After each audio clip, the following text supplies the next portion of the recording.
Alright everyone, welcome back to another Roblox Studio tutorial. Today we're going to be learning about properties in your game. So first up, you're going to want to open up Explorer and Properties, of course. Those two things must remain there at all times. That's always just going to be a must. So we're just going to drop in our part. If you haven't watched the previous video, I suggest you go ahead so you get a bit of an introduction to Roblox Studio if you ever are interested in making games. Um, right here, you're just going to want to insert the part. There we got our part now. So basically, a quick description of properties. They are basically responsible for making that specific thing look or like they're responsible for the design, the look, and the function of that thing. It's simple function, and some of these like no coding or anything. Nah, so properties just are responsible for that, the design, the look, and some function of it. So let's say this part right here, okay? There's many things properties can do, but we'll start off with the part, so basics, right here. So we're gonna do the appearance and we're gonna do the behavior because these are pretty important. So let's do appearance first. Brick color, pretty self-explanatory here. There's basically just a whole color palette here where you can choose colors from. So let's say you wanted to make it yellow, go ahead and make it yellow. It even tells you what the color is. Now cast shadow basically. So cast shadow. Oh wait, let me get my plugin. Do not mind what I'm doing right now. There, okay. So cast shadow. You see the shadow right here. So when there is a check mark, that means true, and when there is no check mark, that means false. So let's say on the cast shadow, you want it to be, or like you don't want it there because it doesn't look good or it's not for your taste. You want to just put it to false, and boom, the cast shadow is gone. Put it back on, shadows back there. So yeah, color, it's the same thing except it's not a color palette. It's more like where you can basically choose the colors from a very wider variety more than the color palette over here. Material, there. Okay, the material over here is pretty easy to explain too. It's basically the texture or the design of that one material. So let's say you want neon.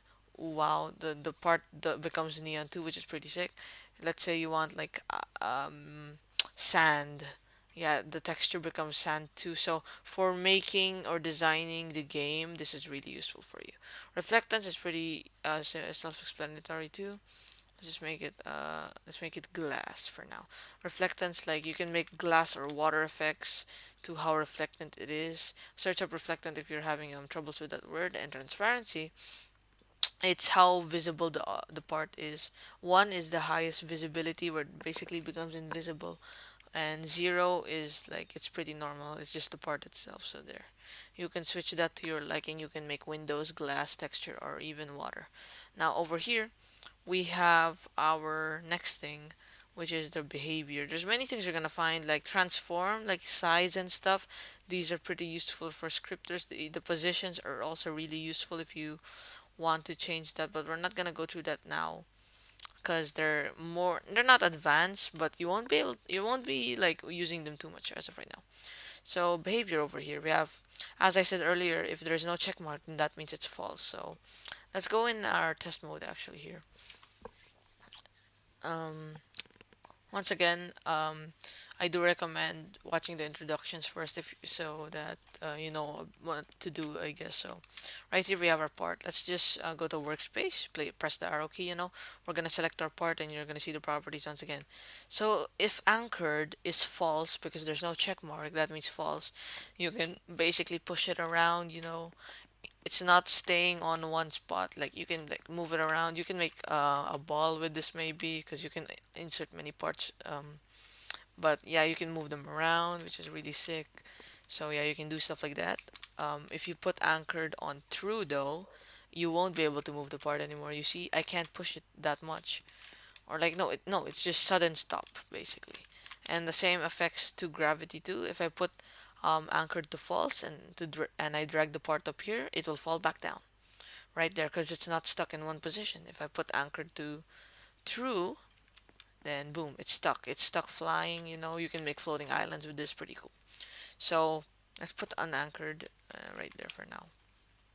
I'm gonna just get this, and just put anchor for now. Okay, we're gonna anchor the block, so we're gonna make it true. So right now, what we're gonna do next is can collide. These two are very important, anchored and can collide. Can collide, if you would like the person to go through the object or the part, you can put can collide to false. So you can basically collide with the things. Like that's really sick.